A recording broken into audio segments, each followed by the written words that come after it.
Hello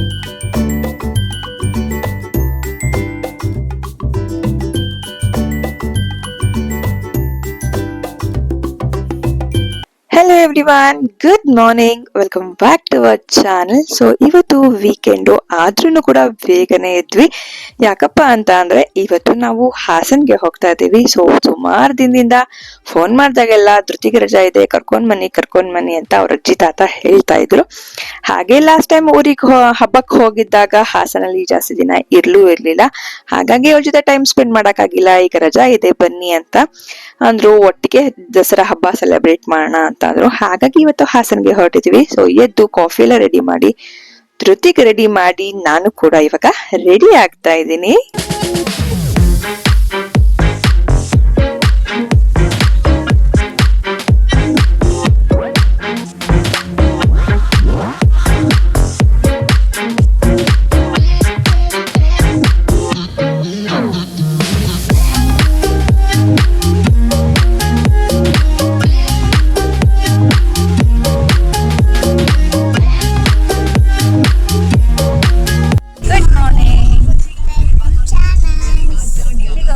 ಇವತ್ತು ಯಾವ ಊರಿಗೆ ಹೋಗ್ತಾ ಇದ್ದೀರಾ? ಹಾಸನ್. ನಿದ್ದೆ ಮಾಡಿದ್ರ ನೀವು? ಎಷ್ಟೊತ್ತು ಮಾಡಿದ್ರಿ? ಈಗ ನಿದ್ದೆ ಮಾಡಿಬಿಟ್ರ? ಇವತ್ತು ಎಷ್ಟೊತ್ತಾದ್ರೂ ಹೊರಟಿದ್ದೆ. ಫುಲ್ 5:30 ಆಯಿತು. ಇಲ್ಲಿಗೆ ನಾಗಸಂದ್ರ ಬರೋಷ್ಟೊತ್ತಿಗೆ ಇವಾಗ ಅರೌಂಡ್ 7 o'clock ಆಗಿದೆ. ಸಿಕ್ಕಾಬಟ್ಟೆ ಟ್ರಾಫಿಕ್ಕು. ಸೊ ಹೋಗೋಷ್ಟೊತ್ತಿಗೆ 10 o'clock ಆಗುತ್ತೆ ಅಲ್ವೇನ್ರಿ? 10 ಆಗುತ್ತಾ? ಆ ಟ್ರಾಫಿಕಲ್ಲಿ ಬರೋಷ್ಟೊತ್ತಿಗೆ 8 o'clock ಇಲ್ಲೇ ಆಗ್ಬಿಟ್ಟು ಹಳ್ಳಿ ಮನೆಗೆ ಹೋಗಿ ಒಂದು ಕಾಫಿ ಕುಡಿದು ಮತ್ತೆ ನಮ್ಮ ಪಯಣ ಹಾಸನ್ಗೆ ಸ್ಟಾರ್ಟ್ ಆಯಿತು.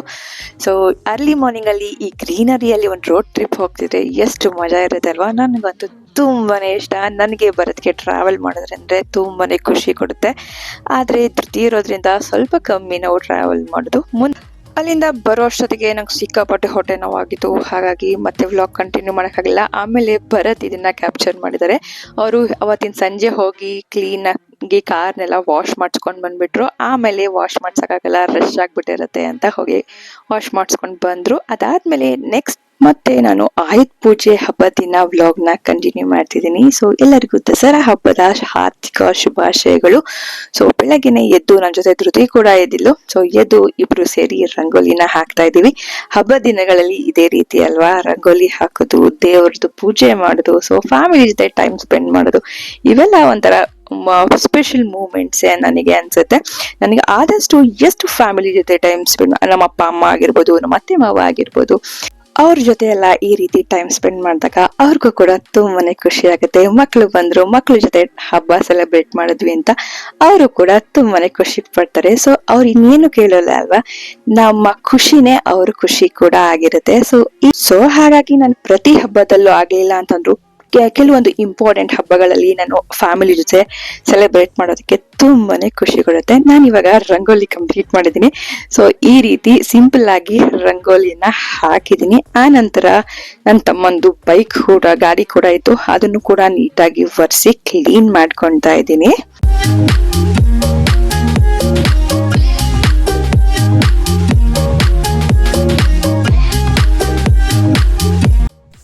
Good morning. ದಸರಾ ಹಬ್ಬದ ನೋಡಿ ಕಾರ್ ಕ್ಲೀನ್ ಮಾಡ್ತಾ ಇದ್ದಾರೆ. ತೊಳಸ್ಕೊಂಡು ಹ್ಯಾಪಿ ದಸರಾ ಅಂತ ಕಾರು ಕ್ಲೀನ್ ಮಾಡಿಸ್ಕೊಂಡು ಬಂದಿದ್ರು. ಸೊ ಇವಾಗ ಒರೆಸ್ಕೊಂಡು ಸುಮ್ಮನೆ ರೆಡಿ ಮಾಡ್ಕೊಳ್ತಾ ಇದ್ದಾರೆ. ಮೇಡಮ್ ಅವರು ನಿಂತ್ಕೊಂಡು ಸಿಟ್ಟು ಮಾಡ್ಕೊಂಡಿದ್ದಾರೆ. ನೋಡಿ ಹೆಂಗೆ ಸಿಟ್ಟು ಮಾಡ್ಕೊತಾರೆ. ಹಲೋ. ಅವರು ಕಾರೆಲ್ಲ ಕ್ಲೀನ್ ಮಾಡ್ಕೊಂಡು ಬಂದ್ರು. ಆಮೇಲೆ ಎಣ್ಣೆ ಹಚ್ಕೊಡು ಅಂತ ಅಂದ್ರು. ಹೇಗಿದ್ರು ತಲೆಗೆ ಸ್ನಾನ ಮಾಡ್ಬೇಕಿತ್ತು ಇವತ್ತು, ಎಣ್ಣೆ ಹಚ್ಕೊಡು ಅಂದ್ರು. ಸೊ ಹಾಗಾಗಿ ನೀಟಾಗಿ ಹಚ್ಚಿ ಮಸಾಜ್ನ ಮಾಡಿ ಕೊಟ್ಟೆ. ಸೊ ಅವ್ರಿಗೂ ಕೂಡ ರಿಲೀಫ್ ಅನ್ಸುತ್ತೆ. ಸೊ ಹಾಗಾಗಿ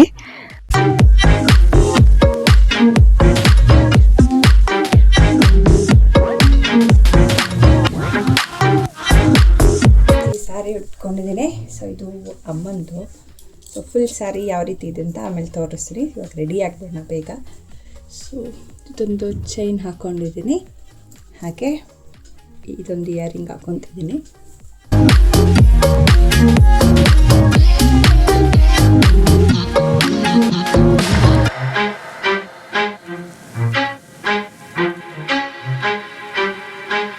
ಇವತ್ತಂತ ಅಲ್ಲ, ನಾನು ಯಾವಾಗಲೂ ಕೂಡ ತುಂಬಾನೇ ಸಿಂಪಲ್ ಆಗಿ ರೆಡಿ ಆಗೋದು, ಯಾವುದೇ ರೀತಿಯಾದ ಜಾಸ್ತಿ ಮೇಕಪ್ ಬಳಸೋದಿಲ್ಲ. ಸೊ ನಾನು ಇವತ್ತು ಯಾವ ರೀತಿ ಕಾಣಿಸ್ತಿದ್ದೀನಿ, ಈ ಸ್ಯಾರಿ ನನಗೆ ಹೇಗೆ ಕಾಣಿಸ್ತಿದೆ ಅಂತ ಕಮೆಂಟ್ ಮಾಡಿ ಹೇಳಿ. ಅದಾದ್ಮೇಲೆ ಅಪ್ಪ ಪೂಜೆ ಮಾಡ್ತಿದ್ರು, ಸೊ ನಾನು ಕೂಡ ಹೋಗಿ ಜಾಯಿನ್ ಆದೆ.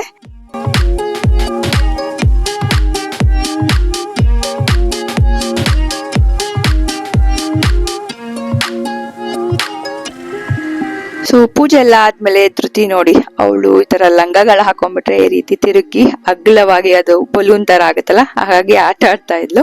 ಸೊ ಮಕ್ಕಳು ಆಟ ಆಡೋದು ನೋಡೋದೇ ತುಂಬಾ ಚಂದ ಅನ್ಸುತ್ತೆ ಅಲ್ವಾ. ಸೊ ಆಮೇಲೆ ಅಮ್ಮ ಮತ್ತೆ ಧೃತಿ ಆರತಿ ಮಾಡಿ, ಆಮೇಲೆ ನಾನು ಕೂಡ ಅಮ್ಮನ ಜೊತೆ ಆರತಿನ ಮಾಡಿದ್ವಿ. ಸೊ ಬನ್ನಿ ನಮ್ಮ ಮನೇಲಿ ಯಾವ ರೀತಿ ಗೊಂಬೆಗಳನ್ನ ಕೂರಿಸಿದೀವಿ ಅಂತ ತೋರಿಸಿದ್ವಿ.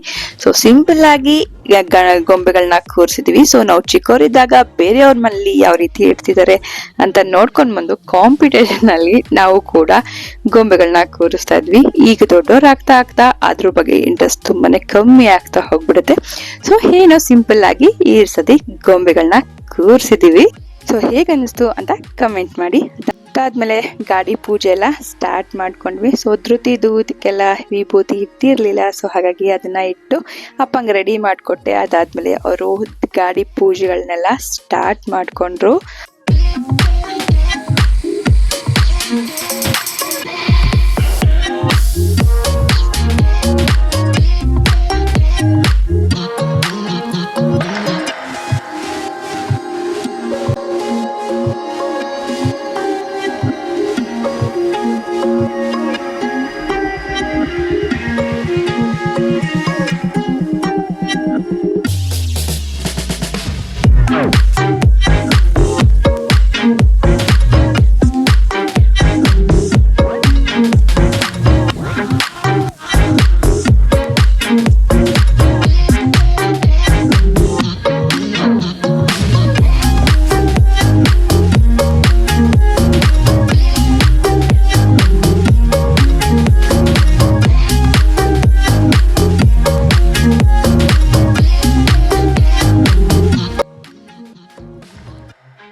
ಸೊ ಎಲ್ಲ ಆದ್ಮೇಲೆ ಅಮ್ಮಂಗೆ ತರಕಾರಿ ಹೆಚ್ಚಿಕೊಡು ಅಂದ್ರು. ಸೊ ಹಾಗಾಗಿ ಎಲ್ಲದನ್ನು ಹೆಚ್ಚಿ ಅಡುಗೆಗೆ ರೆಡಿ ಮಾಡ್ಕೊಡ್ತಾ ಇದ್ದೀನಿ. ಅದ್ರ ಮಧ್ಯದಲ್ಲಿ ನಮ್ಮ ಬಾಸ್ ಬೇಬಿದ್ ಬೇರೆ ಏನೇನೋ ಕಿತಾಪತಿ ಇದ್ದೇ ಇರುತ್ತೆ. ಸೊ ಅದು ಬೇಕು ಇದು ಬೇಕು ಅಂತ ಅವರು ಕೂಡ ಗಲಾಟೆ ಮಾಡ್ಕೊಂಡು ಬಂದೇ ಬಿಡ್ತಾರೆ.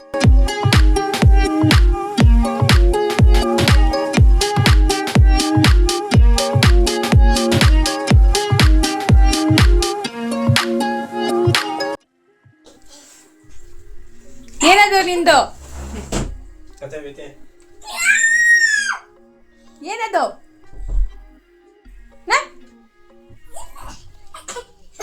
ಸೀದಾ ಒಳಕ್ ಹೋದ ಕಳ್ಳ ಗುಮ್ಮ. ಸೊ ಫ್ರೆಂಡ್ಸ್, ಇವಾಗ ಊಟ ಮಾಡ್ತಿದ್ದೀವಿ. ಸೊ ಊಟದಲ್ಲಿ ಚಿತ್ರಾನ್ನ, ಹಾಗೆ ಹೈಗ್ರೀವ ಮತ್ತು ಎಂಥದ್ದು ಕಾಳಿನ ಪಲ್ಯ ಮಾಡಿದ್ದಾರೆ. ಸೊ ಇದೇ ಇವತ್ತಿನ ಸ್ಪೆಷಲ್ ಲಂಚ್. ಇವಳು ನೋಡಿ, ಇವಳು ಇದ್ದಾಳೆ. ಇವಳು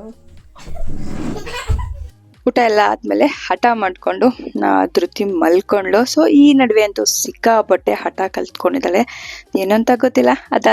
ಹಾಗೆ ಭರತ್ ಕೂಡ ಫಡಿಗವ್ರ ಕೆಲಸ ಮಾಡ್ಕೊತಿದ್ದಾರೆ. ಸೊ ವರ್ಕಲ್ಲೂ ಕೂಡ ಫ್ಯಾಮಿಲಿಗೋಸ್ಕರ ಟೈಮ್ ಕೊಡ್ತಾರಲ್ಲ, ಸೊ ಅದಕ್ಕಿಂತ ಇನ್ನೇನು ಬೇಕು ಅಲ್ವಾ. ಈಗ ಆಗಲೇ ನೋಡೋದಲ್ಲ, ಧೃತಿನ ಮಲಗಿಸಿದ್ದಾಯಿತು. ಭರತ್ ಅವ್ರ ಫಡಿಗವ್ರ ಕೆಲಸ ಮಾಡ್ಕೊತಿದ್ದಾರೆ. ಸೊ ನಾನು ಸ್ವಲ್ಪ ಹೊತ್ತು ಹಾಗೆ ರಿಲ್ಯಾಕ್ಸ್ ಮಾಡಬೇಕು. ಸೊ ಇದಾಗಿತ್ತು ಈ ವರ್ಷದ ನಮ್ಮ ಮನೆಯಲ್ಲಿ ಈ ವರ್ಷದ ದಸರಾ ಹಬ್ಬ. ಸೊ ಪ್ರತಿ ವರ್ಷ ನಾವು ಎಲ್ಲ ಒಟ್ಟಿಗೆ ಕೂತ್ಕೊಂಡು ಊಟ ಎಲ್ಲ ಮಾಡ್ತಿದ್ವಿ. ಸೊ ಈ ವರ್ಷ ಎಲ್ಲರೂ ಅವರವರೇ ಬ್ಯುಸಿ ಆಗಿದ್ದಾರೆ. ಸೊ ಹಾಗಾಗಿ ಒಟ್ಟಿಗೆ ಕೂತ್ಕೊಳ್ಳಿಲ್ಲ. ಪ್ರತಿ ವರ್ಷ ನಾವು ಏನೇ ಹಬ್ಬ ಇರಲಿ ಸೊ ಒಟ್ಟಿಗೆ ಎಲೆ ಹಾಕ್ಕೊಂಡು ಊಟ ಮಾಡ್ತಿರೋದು, ಆ ಥರ ಇತ್ತು. ಈ ವರ್ಷ ಅವರು ಸ್ವಲ್ಪ ಅವ್ರಿಗೆ ಕೆಲಸ ಇತ್ತು. ಸೊ ಹಾಗೆ ಆಚೆ ಹೋಗಿದ್ದಾರೆ ಅಪ್ಪ.